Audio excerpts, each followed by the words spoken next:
Turismo y gastronomía conforman un binomio que, en el caso de nuestra ciudad, van sin ningún lugar a dudas de la mano. Tradizioa eta abanguardia, eskutik dabiltzan bi kontzeptu dira gastronomian. Eta turismoan ere, hasi beharko lukete gure gogoetaren eta jardueraren parte izaten.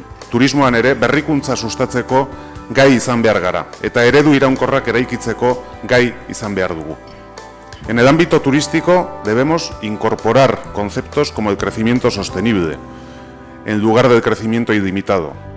Hablar de turismo, y más en concreto de turismo gastronómico, tiene que suponer hablar también de nuestros baserritarras y productores locales, de nuestros arrantzales o pescadores, de nuestros pastores.